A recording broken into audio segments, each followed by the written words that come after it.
اور وہی غار ان لوگوں کی قبر بن جائے۔ لیکن دوستو، روایات یہ بتاتی ہیں کہ دقیانوس نے جس شخص کے سپرد یہ کام کیا تھا وہ بہت ہی نیک دل اور صاحب ایمان آدمی تھا۔ اس نے اصحاب کہف کے نام، ان کی تعداد اور ان کا پورا واقعہ ایک تختی پر کندہ کرا کر تانبے کے صندوق کے اندر رکھ کر دیوار کی بنیاد میں رکھ دیا، اور اسی طرح کی ایک تختی شاہی خزانے میں بھی محفوظ کرا دی۔ کچھ دنوں کے بعد دقیانوس بادشاہ مر گیا اور سلطنتیں بدلتی رہیں، یہاں تک کہ ایک نیک دل اور انصاف پرور بادشاہ جس کا نام بیدروس تھا تخت نشین ہوا، جس نے 68 سال تک بہت شان و شوکت کے ساتھ حکومت کی۔ اس کے دور میں مذہبی فرقہ بندی شروع ہو گئی تھی اور بعض لوگ مرنے کے بعد اٹھنے اور قیامت کا انکار کرنے لگے۔ قوم کا یہ حال دیکھ کر بادشاہ رنج و غم میں ڈوب گیا اور وہ تنہائی میں ایک مکان کے اندر بند ہو کر خداوند قدوس کے دربار میں نہایت بے قراری کے ساتھ گریا و زاری کر کے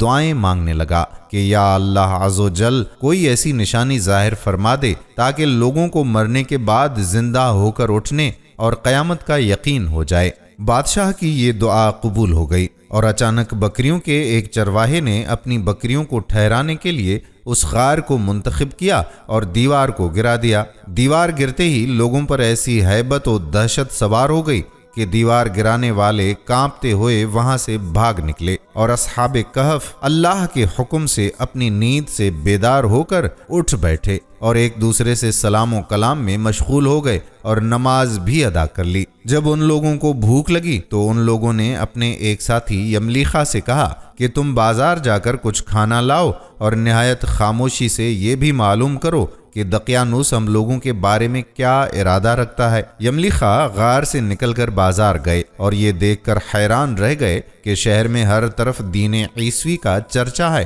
اور لوگ اعلانیہ حضرت عیسیٰ علیہ السلام کا کلمہ پڑھ رہے ہیں۔ یملیخا یہ منظر دیکھ کر حیرت زدہ ہو گئے کہ الہی یہ ماجرا کیا ہے کہ اس شہر میں تو ایمان کا نام لینا بھی جرم تھا، آج یہ انقلاب کہاں سے اور کیوں کر آ گیا؟ پھر یہ ایک نان بائی کی دکان پر کھانا لینے گئے اور دقیانوسی زمانے کا روپیہ دکاندار کو دیا جس کا چلن بند ہو چکا تھا، بلکہ کوئی اس سکہ کا دیکھنے والا بھی باقی نہیں رہ گیا تھا۔ دکاندار کو شبہ ہوا کہ شاید اس شخص کو کوئی پرانا خزانہ مل گیا ہے، چنانچہ دکاندار نے ان کو حکام کے سپرد کر دیا اور حکام نے ان سے خزانے کے بارے میں پوچھ گچھ شروع کر دی اور کہا کہ بتاؤ کہ خزانہ کہاں ہے؟ یملیخا نے کہا کہ کوئی خزانہ نہیں ہے، یہ ہمارا ہی روپیہ ہے۔ حکام نے کہا کہ ہم کس طرح مان لیں کہ روپیہ تمہارا ہے؟ یہ سکہ 300 برس پرانا ہے اور برسوں گزر گئے کہ اس سکے کا چلن تک بند ہو گیا ہے اور تم ابھی جوان ہو، لہٰذا صاف صاف بتاؤ کہ مسئلہ حل ہو جائے۔ یہ سن کر یملیخا نے کہا کہ تم لوگ یہ بتاؤ کہ دقیانوس بادشاہ کا کیا حال ہے؟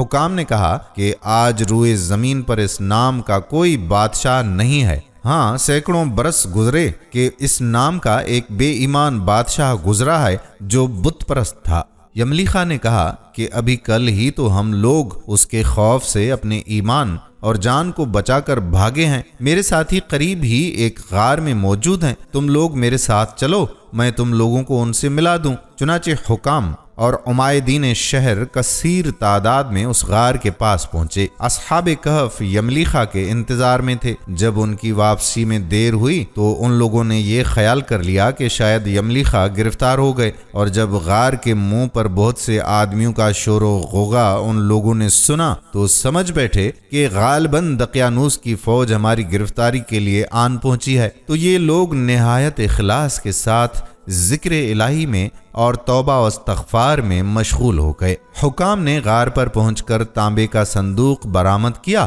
اور اس کے اندر سے تختی نکال کر پڑھا تو اس تختی پر اصحاب کہف کا نام لکھا تھا، اور یہ بھی تحریر تھا کہ یہ مومنوں کی جماعت اپنے دین کی حفاظت کے لیے دقیانوس بادشاہ کے خوف سے اس غار میں پناہ گزین ہوئے ہیں۔ تو دقیانوس نے خبر پا کر ایک دیوار سے ان لوگوں کو غار میں بند کر دیا ہے۔ ہم یہ حال اس لیے لکھتے ہیں کہ جب کبھی بھی یہ غار کھلے تو لوگ اصحاب کہف کے حال پر مطلع ہو جائیں۔ حکام تختی کی عبارت پڑھ کر حیران رہ گئے اور ان لوگوں نے اپنے بادشاہ بیدروس کو اس واقعے کی اطلاع دے دی۔ فوراً ہی بیدروس بادشاہ اپنے عمرہ اور عمائدین شہر کو ساتھ لے کر غار کے پاس پہنچا تو اصحاب کہف نے غار سے نکل کر بادشاہ سے معانقہ کیا اور اپنی سرگشت بیان کی۔ بیدروس بادشاہ سجدے میں گر کر خداوند قدوس کا شکریہ ادا کرنے لگا کہ میری دعا قبول ہو گئی، اور اللہ تعالیٰ نے ایسی نشانی ظاہر کر دی جس سے موت کے بعد زندہ ہو کر اٹھنے کا ہر شخص کو یقین ہو جائے۔ ناظرین، روایات میں آتا ہے کہ اصحاب کہف بادشاہ کو دعائیں دینے لگے کہ اللہ تعالیٰ تیری بادشاہی کی حفاظت فرمائے، اب ہم تمہیں اللہ کے سپرد کرتے ہیں۔ پھر اصحاب کہف نے السلام علیکم کہا اور غار کے اندر چلے گئے اور سو گئے، اور اسی حالت میں اللہ تعالیٰ نے ان لوگوں کو وفات دے دی۔ بادشاہ بیدروس نے سال کی لکڑی کا صندوق بنوا کر اصحاب کہف کی مقدس لاشوں کو اس میں رکھوا دیا، اور اللہ تعالیٰ نے اصحاب کہف کا ایسا رعب لوگوں کے دلوں میں پیدا کر دیا کہ کسی کی یہ مجال نہیں کہ غار کے منہ تک جا سکے۔ اس طرح اصحاب کہف کی لاشوں کی حفاظت کا اللہ تعالیٰ نے سامان کر دیا۔ پھر بیدروس بادشاہ نے غار کے منہ پر ایک مسجد بنوا دی اور سالانہ ایک دن مقرر کر دیا کہ تمام شہر والے اس دن عید کی طرح زیارت کے لیے آیا کریں۔ یاد رہے کہ یہ واقعہ تفسیر خازن کی جلد نمبر 3 سے آپ کی خدمت میں پیش کیا گیا ہے۔ دوستو، آپ نے اصحاب کہف کا یہ عجیب اور دلچسپ واقعہ ملاحظہ کیا۔ جہاں تک بات ہے اصحاب کہف کی تعداد کی، تو روایات میں آتا ہے کہ تعداد میں جب لوگوں کا اختلاف ہوا تو یہ آیت نازل ہوئی جس کا ترجمہ ہے، آپ صلی اللہ علیہ وآلہ وسلم فرما دیجئے میرا رب ان کی گنتی خوب جانتا ہے، انہیں نہیں جانتے مگر تھوڑے۔ اور روایات میں آتا ہے کہ حضرت عبداللہ بن عباس رضی اللہ تعالی عنہ نے فرمایا کہ میں انہی کم لوگوں میں سے ہوں جو اصحاب کہف کی تعداد کو جانتے ہیں۔ پھر آپ نے فرمایا کہ اصحاب کہف کی تعداد 7 ہے اور 8واں ان کا کتا ہے۔ رہی بات اصحاب کہف کے ناموں کی، تو یاد رہے کہ ان کے ناموں میں بھی بہت اختلاف ہے۔ حضرت علی رضی اللہ تعالی عنہ سے روایت ہے کہ ان کے نام یہ ہیں: یملیخہ، مشلینہ، مرنوش، دبرنوش، شاز نوش، اور 7واں چرواہا تھا جو ان لوگوں کے ساتھ ہو گیا تھا۔ حضرت علی رضی اللہ تعالی عنہ نے ان کا ذکر نہیں فرمایا، اور ان لوگوں کے کتے کا نام قطمیر تھا، اور ان لوگوں کے شہر کا نام افسوس تھا، اور ظالم بادشاہ کا نام دقیانوس تھا۔ ناظرین، تفسیر مساوی میں لکھا ہے کہ اصحاب کہف کے نام یہ ہیں: مقسم لینا، یملیخہ، تونس، نینوس، ساریونس، زونونس، فلسطیونس۔ یہ آخری چرواہے تھے جو راستے میں ساتھ ہو لیے تھے، اور ان لوگوں کے کتے کا نام قطمیر تھا۔ پیارے دوستو، آپ نے اصحاب کہف کا واقعہ ملاحظہ فرمایا جو کہ اللہ رب العزت کی نشانیوں میں سے ایک عجیب ایمان افروز نشانی ہے۔ چلیے اب آپ کو اس سورت کا ترجمہ اور اس کی تفسیر بتاتے ہیں۔ اس سورت کی ابتدائی آیات میں اللہ تعالیٰ فرماتا ہے، تمام تعریفیں اللہ کی ہیں جس نے اپنے بندے پر کتاب نازل کی اور اس میں کسی قسم کی کوئی خاص خامی نہیں رکھی۔ ایک سیدھی سیدھی کتاب جو اس نے اس لیے نازل کی ہے کہ لوگوں کو اپنی طرف سے ایک سخت عذاب سے آگاہ کرے، اور جو مومن نیک عمل کرتے ہیں ان کو خوشخبری دے کہ ان کو بہترین اجر ملنے والا ہے جس میں وہ ہمیشہ ہمیشہ رہیں گے، اور تاکہ ان لوگوں کو متنبع کرے جو یہ کہتے ہیں کہ اللہ نے کوئی بیٹا بنا رکھا ہے۔ اس بات کا کوئی عملی ثبوت نہ خود ان کے پاس ہے نہ ان کے باپ داداؤں کے پاس تھا۔ بڑی سنگین بات ہے جو ان کے منہ سے نکل رہی ہے۔ جو کچھ وہ کہہ رہے ہیں وہ جھوٹ کے سوا کچھ نہیں۔ اے پیغمبر، اگر لوگ قرآن کی اس بات پر ایمان نہ لائیں تو ایسا لگتا ہے جیسے تم افسوس کر کر کے ان کے پیچھے اپنی جان کو گھلا بیٹھو گے۔ یقین جانو کہ روئے زمین پر جتنی چیزیں ہیں ہم نے انہیں زمین کی سجاوٹ کا ذریعہ اس لیے بنایا ہے تاکہ لوگوں کو آزمائیں کہ ان میں کون زیادہ اچھا عمل کرتا ہے۔ مذکورہ آیات کی تفسیر یہ ہے کہ حضرت صلی اللہ علیہ وآلہ وسلم کو مشرکین کے کفر اور مخالف طرز عمل سے سخت صدمہ ہوتا تھا۔ ان آیات میں آپ صلی اللہ علیہ وآلہ وسلم کو تسلی دی گئی ہے کہ یہ دنیا تو لوگوں کے امتحان کے لیے بنائی گئی ہے تاکہ یہ دیکھا جائے کہ کون ہے جو دنیا کی سجاوٹ میں محو ہو کر اللہ تعالیٰ کو بھول جاتا ہے اور کون ہے جو اس کو اللہ تعالیٰ کے احکام کے مطابق استعمال کر کے اپنے لیے آخرت کا ذخیرہ بناتا ہے۔ اور جب یہ امتحان گاہ ہے تو اس میں وہ لوگ بھی ہوں گے جو امتحان میں کامیاب ہوں گے اور وہ بھی جو ناکام ہوں گے۔ لہٰذا اگر یہ لوگ کفر و شرک کا ارتکاب کر کے امتحان میں ناکام ہو رہے ہیں تو اس میں نہ کوئی تعجب کی بات ہے اور نہ اس پر آپ کو اتنا افسوس کرنا چاہیے کہ آپ اپنی جان کو گھلا بیٹھیں۔ اگلی آیت میں ارشاد ہے، اور یہ بھی یقین رکھو کہ روئے زمین پر جو کچھ ہے ایک دن ہم اسے ایک سپاٹ میدان بنا دیں گے، یعنی جتنی چیزوں سے یہ زمین سجی ہوئی ہے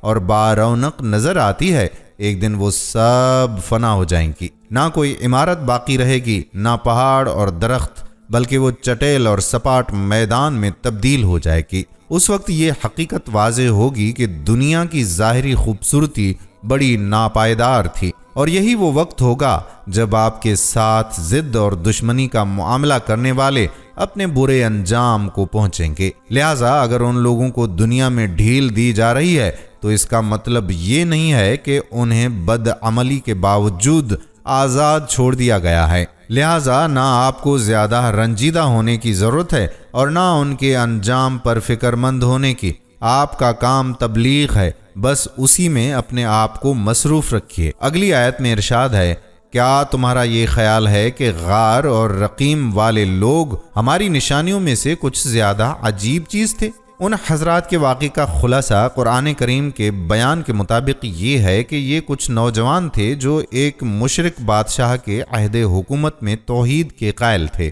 بادشاہ نے ان کو توحید پر ایمان رکھنے کی بنا پر پریشان کیا تو یہ حضرات شہر سے نکل کر ایک غار میں چھپ گئے تھے۔ وہاں اللہ تعالیٰ نے ان پر گہری نیند طاری فرما دی اور یہ 309 سال تک اسی غار میں پڑے سوتے رہے۔ اللہ تعالیٰ نے اس نیند کے دوران اپنی قدرت کاملہ سے ان کی زندگی کو بھی سلامت رکھا اور ان کے جسم بھی گلنے سڑنے سے محفوظ رہے۔ 309 سال بعد ان کی آنکھ کھلی تو انہیں اندازہ نہیں تھا کہ وہ اتنی لمبی مدت تک سوتے رہے ہیں۔ لہٰذا ان کو بھوک محسوس ہوئی تو اپنے میں سے ایک صاحب کو کچھ کھانا خرید کر لانے کے لیے شہر بھیجا۔ مکمل واقعہ ہم پہلے ہی ذکر کر چکے ہیں، البتہ آپ کو بتاتے چلیں کہ عیسائیوں کے یہاں یہ واقعہ 7 سونے والوں کے نام سے مشہور ہے۔ یس 7 سلیپرز۔ معروف مورخ ایڈورڈ گبن نے یہ واقعہ اپنی مشہور کتاب زوال و سطوق سلطنت روم میں بیان کیا ہے۔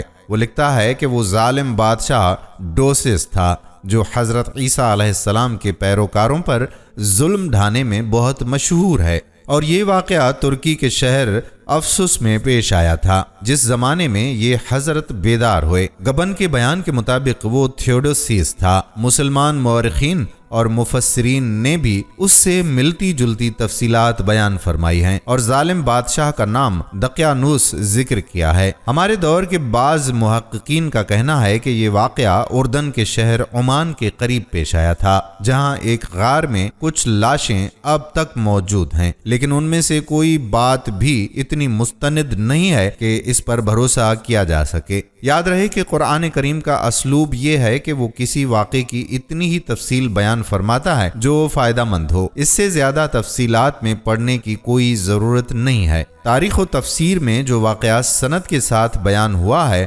وہ آپ سن چکے ہیں۔ دوستو، مذکورہ آیت میں ان اصحاب کو رقیم والے کہا گیا ہے۔ ان حضرات کو اصحاب کہف یعنی غار والے کہنے کی وجہ تو ظاہر ہے کہ انہوں نے غار میں پناہ لی تھی، لیکن ان کو رقیم والے کیوں کہتے ہیں؟ اس کے بارے میں مفسرین کی رائے مختلف ہے۔ بعض حضرات کا یہ کہنا ہے کہ رقیم اس غار کے نیچے والی وادی کا نام ہے۔ بعض کہتے ہیں کہ رقیم تختی پر لکھے ہوئے کتبے کو کہتے ہیں، اور ان حضرات کے انتقال کے بعد ان کے نام ایک تختی پر کتبے کی صورت میں لکھوا دیے گئے تھے، اس لیے ان کو اصحاب الرقیم بھی کہا جاتا ہے۔ تیسرے بعض حضرات کا خیال ہے کہ یہ اس پہاڑ کا نام ہے جس پر وہ غار واقع تھا، واللہ عالم۔ کہتے ہیں کہ جن لوگوں نے حضرت صلی اللہ علیہ وآلہ وسلم سے ان نوجوانوں کے بارے میں سوال کیا تھا، انہوں نے یہ بھی کہا تھا کہ ان کا واقعہ بڑا عجیب ہے۔ اس آیت میں انہی کے حوالے سے فرمایا جا رہا ہے کہ اللہ تعالیٰ کی قدرت کے پیش نظر یہ واقعہ کوئی بہت عجیب نہیں ہے، کیونکہ اس کی قدرت کے کرشمے تو بے شمار ہیں۔ اگلی آیات کا ترجمہ کچھ یوں ہے: یہ اس وقت کا ذکر ہے جب ان نوجوانوں نے غار میں پناہ لی تھی اور اللہ تعالیٰ سے دعا کرتے ہوئے کہا تھا کہ اے ہمارے پروردگار، ہم پر خاص اپنے پاس سے رحمت نازل فرمائیے اور ہماری اس صورتحال میں ہمارے لیے بھلائی کا راستہ مہیا فرما دیجیے۔ چنانچہ ہم نے ان کے کانوں کو تھپکی دے کر کئی سال تک ان کو غار میں سلائے رکھا۔ یاد رہے کہ کانوں پر تھپکی دینا عربی کا ایک محاورہ ہے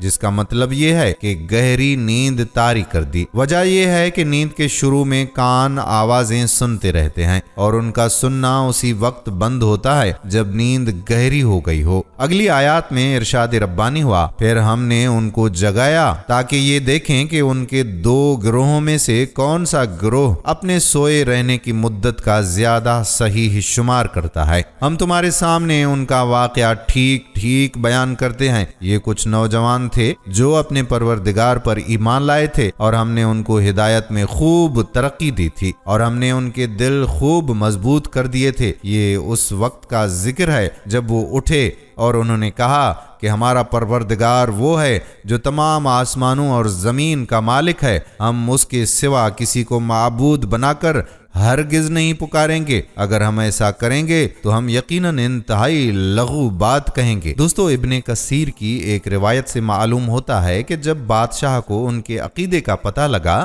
تو اس نے انہیں اپنے دربار میں طلب کر لیا اور ان سے ان کے عقیدے کے بارے میں پوچھا تو انہوں نے بڑی بے باکی سے توحید کا عقیدہ بیان کیا جس کا آگے ذکر آ رہا ہے، اور دل کی اسی مضبوطی کا حوالہ اس آیت میں دیا گیا ہے۔ اگلی آیات میں ارشاد باری تعالیٰ ہے: یہ ہماری قوم کے لوگ ہیں جنہوں نے اس پروردگار کو چھوڑ کر دوسرے معبود بنا رکھے ہیں۔ اگر ان کا عقیدہ صحیح ہے تو وہ اپنے معبودوں کے ثبوت میں کوئی واضح دلیل کیوں نہیں پیش کرتے؟ بھلا اس شخص سے زیادہ ظالم کون ہوگا جو اللہ پر جھوٹ باندھے؟ اور ساتھیو، جب تم نے ان لوگوں سے بھی علیحدگی اختیار کر لی ہے اور ان سے بھی جن کی یہ اللہ کو چھوڑ کر عبادت کرتے ہیں، تو چلو اب تم اس غار میں پناہ لے لو، تمہارا پروردگار تمہارے لیے اپنا دامن رحمت پھیلا دے گا اور تمہارے کام میں آسانی کے اسباب مہیا فرمائے گا۔ دوستو، ان آیات میں اس طرف اشارہ ہے کہ جب تم نے دین حق اختیار کر لیا ہے اور تمہارے شہر کے لوگ تمہارے مخالف ہو گئے ہیں تو اب اس دین کے مطابق عبادت کرنے کی یہی صورت ہے کہ شہر سے باہر پہاڑ پر جو غار ہے اس میں جا بیٹھو کہ کسی کو تمہارا پتہ نہ چلے۔ اگلی آیت میں ارشاد ربانی ہے: اور وہ غار ایسا تھا تم سورج کو نکلتے وقت دیکھتے تو وہ ان کے غار سے دائیں طرف ہٹ کر نکل جاتا اور جب غروب ہوتا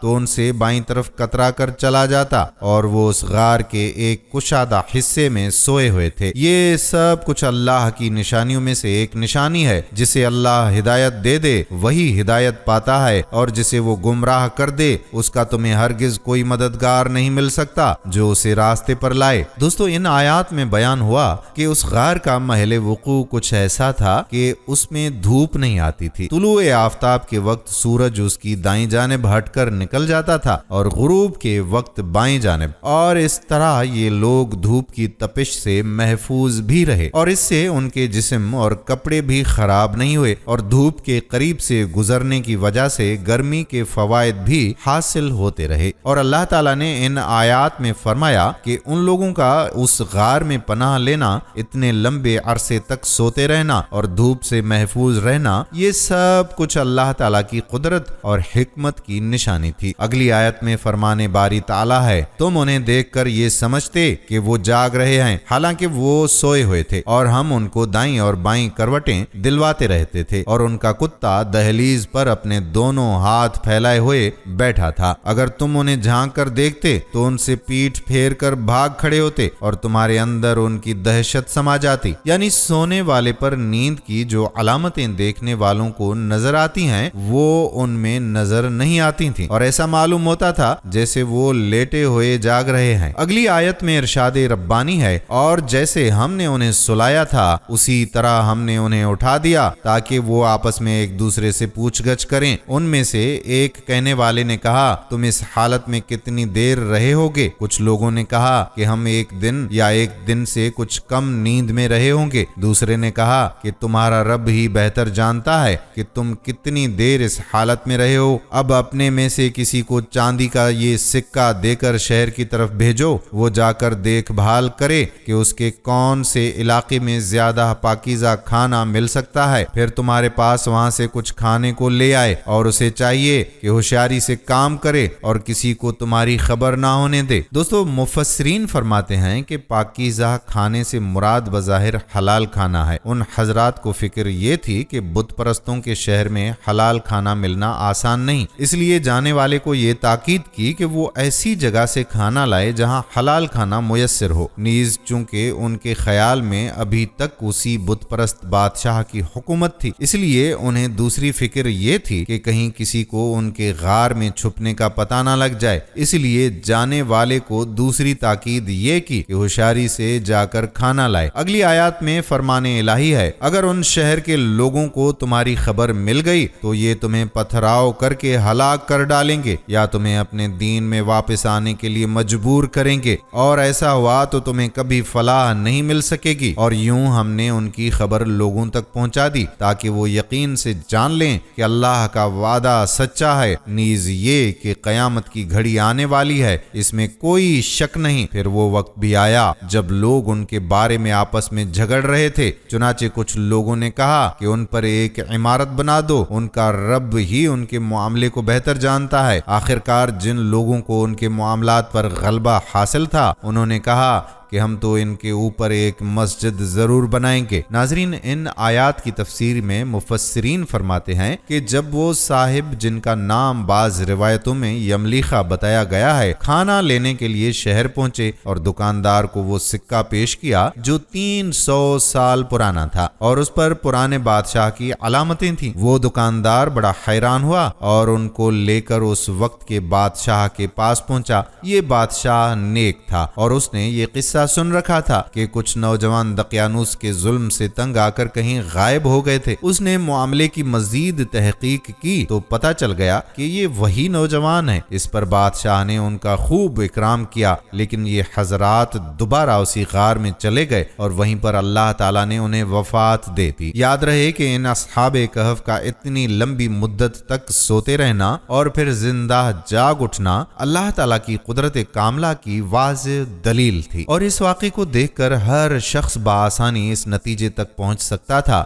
کہ جو ذات اتنے عرصے تک سونے کے بعد ان نوجوانوں کو زندہ اٹھا سکتی ہے، یقیناً وہ اس بات پر بھی قادر ہے کہ تمام انسانوں کو مرنے کے بعد دوبارہ زندہ کر دے۔ بعض روایات میں ہے کہ اس وقت کا بادشاہ تو قیامت اور آخرت پر ایمان رکھتا تھا، لیکن کچھ لوگ آخرت کے بارے میں شکوک و شبہات کا اظہار کر رہے تھے، اور بادشاہ نے یہ دعا کی تھی کہ اللہ تعالیٰ ان کو کوئی ایسا واقعہ دکھا دے جس سے آخرت پر ان کا ایمان مضبوط ہو جائے۔ اللہ تعالیٰ نے اسی وقت اس نوجوان کو جگا کر اپنی قدرت کا یہ کرشمہ دکھا دیا۔ جیسا کہ ہم نے پہلے عرض کیا ہے کہ یہ حضرات جاگنے کے بعد جلد ہی اسی غار میں وفات پا گئے تھے۔ اب اللہ تعالیٰ کی قدرت کا یہ کرشمہ سامنے آیا کہ جن نوجوانوں کو کبھی اس شہر میں اپنی جان کے لالے پڑے ہوئے تھے، اب اسی شہر میں ان کی ایسی عزت ہوئی کہ لوگ ان کی یادگار میں کوئی عمارت بنانے کی فکر میں پڑ گئے، اور آخرکار جن لوگوں کو اقتدار حاصل تھا انہوں نے طے یہ کیا کہ جس غار میں ان کی وفات ہوئی ہے اس پر ایک مسجد بنا دیں۔ واضح رہے کہ عمان کے پاس جو غار دریافت ہوا ہے اس میں کھدائی کرنے سے غار کے اوپر بنی ہوئی ایک مسجد بھی برآمد ہوئی ہے۔